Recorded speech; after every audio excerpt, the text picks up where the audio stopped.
नमस्कार मित्रांनो, आपण अशा एका विषयावर बोलणार आहोत जो केवळ नदी, धरण किंवा सिंचन पुरता मर्यादित नाही.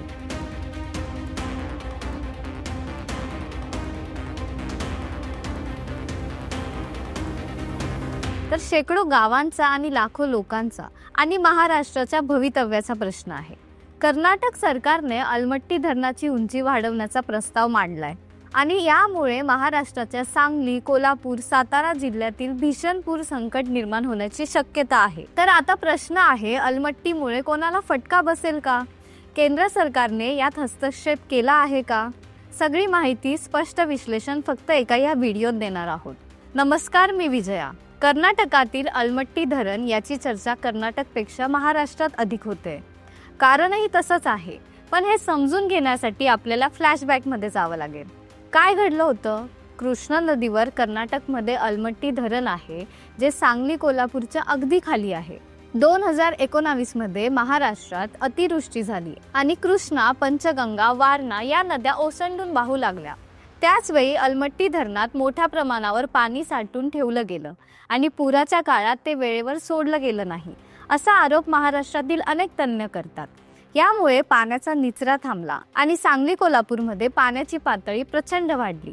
नद्यांचा प्राकृतिक प्रवाह अडवल्यामुळे पूर आणखी गंभीर झाला, असं निरीक्षण नोंदवण्यात आलं.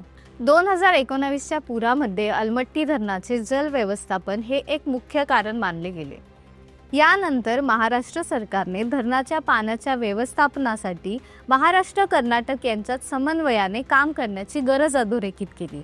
आता आपण अलमट्टी धरणाविषयी माहिती समजून घेऊ. अलमट्टी धरण एक कर्नाटकमधील कृष्णा नदीवरचा मोठा प्रकल्प आहे. हे धरण 519 मीटर उंचीचं आहे आणि कर्नाटक सरकार याची उंची 524 मीटरपर्यंत नेण्याच्या तयारीत आहे. उद्दिष्ट एकच, पाणी साठवण क्षमता वाढवणं. धरण उंच झालं म्हणजे जास्त सिंचन, अधिक वीज निर्मिती आणि विकासाच्या मोठ्या योजना. पण या सगळ्या मागे एक धोका आहे, अतिवृष्टी झाल्यास महाराष्ट्र बुडण्याची. आता आपण समजून घेऊया, कृष्णा नदीचं पाणी कुठून येतं? महाराष्ट्रातलं सातारा, कोल्हापूर आणि सांगली हे कृष्णा खोऱ्यातले मुख्य जिल्हे आहेत. जर अलमट्टी धरणाची उंची वाढवली गेली आणि पावसाळ्यात विसर्ग झाला तर नदी पात्रातील पाणी गावांमध्ये शिरेल आणि आधीच पूरग्रस्त असलेले हजारो लोक पुन्हा संकटात सापडतील. 2019 आणि 2021 मध्ये आपण हे अनुभवलंय. हजारो घरं, शेती, व्यवसाय पाण्यात गेली. आज पुन्हा तेच संकट उभं राहिलंय. महाराष्ट्र सरकारने हा मुद्दा अतिशय गंभीरपणे घेतलाय. मुख्यमंत्री, जलसंपदा विभाग, विरोधी पक्षनेते सगळ्यांनी एकमताने विरोध केलाय.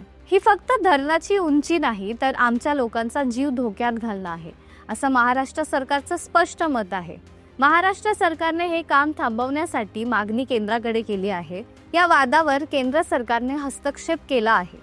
कर्नाटक सरकारला सांगण्यात आलं की राज्यामध्ये सहमती होईपर्यंत उंची वाढवू नका, म्हणजे सध्या तरी अलमट्टी प्रकल्पाला ब्रेक लागलेला आहे.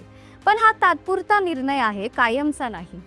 सांगली, कोल्हापूर, वाळवा, शिरोळ, मिरज या भागातील लोक अजूनही 2019च्या महापुरातून पूर्णपणे सावरलेले नाहीत. घर वाहून गेली, शाळा बंद पडल्या, शेती उद्ध्वस्त झाल्या असे लोक म्हणतात.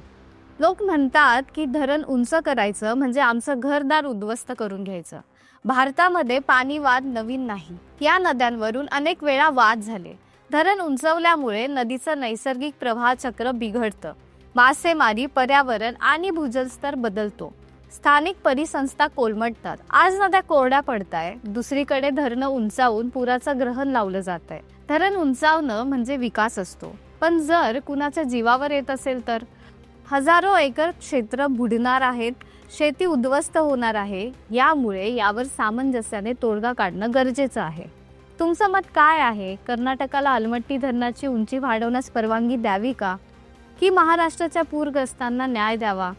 तुम्हाला काय वाटतंय हे नक्की सांगा आणि कमेंटमध्ये याविषयी चर्चा नक्की करा. हा व्हिडिओ तुम्हाला आवडला असेल तर लाईक करा, शेअर करा आणि सबस्क्राईब करा.